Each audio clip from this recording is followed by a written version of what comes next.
టమాటా బియ్యపిండి వడియాలు. దీనికి కావాల్సిన పదార్థాలు పట్టుకునే విధానం. దీనిలోకి టమాటాలు, అల్లం, పచ్చిమిరపకాయలు, బియ్యపిండి, సగ్గుబియ్యం కావాలి. 1 లోటా బియ్యపిండికి 8 లోటాల నీళ్లు పడతాయి. ఒక పెద్ద గిన్నెలో 6 లోటాల నీళ్లు పోసుకుని సగ్గుబియ్యం వేసి ఉడకనివ్వాలి. ఒక చిన్న గిన్నెలో బియ్యపిండి 1 లోటా వేసుకుని 2 లోటాల నీళ్లు పోసుకుని ఇలా పల్చగా కలుపుకోవాలి.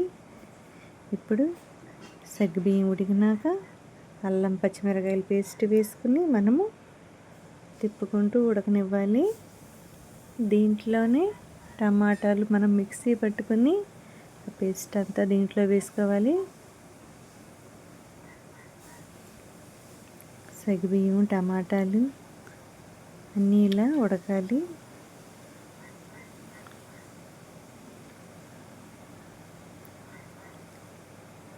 ఇప్పుడు మనము పల్చగా కలుపుకున్న బియ్యపిండి దీంట్లో వేసుకుని తిప్పుకుంటూ ఉండాలి. ఉండలు లేకుండా మనం తిప్పుకుంటూ ఉండాలి.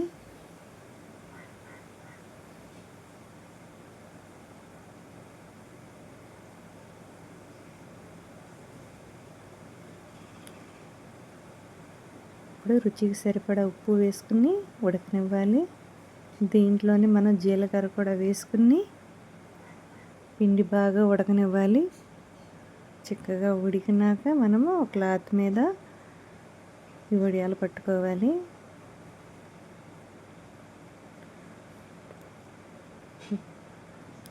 ఒక లోటా బియ్య పిండికి 8 లోటాలు నీళ్లు పడతాయి. మనం గ్లాస్తోనైనా 1 గ్లాస్ బియ్య పిండి తీసుకుంటే 8 గ్లాసులు నీళ్లు పడతాయి. 2 గ్లాసులు బియ్యం పిండిలో వేసుకుని కలుపుకోవాలి.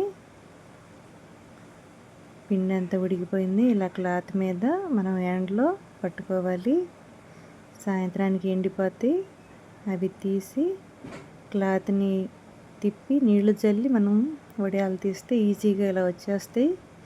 సాయంత్రం మంచి ఎండ అయితే సాయంత్రానికి వచ్చేస్తాయి. వాటిని సాయంత్రం ఫ్యాన్ గాలికి అట్ట పెట్టుకుని రెండో రోజున ఎండలో పెట్టుకోవాలి.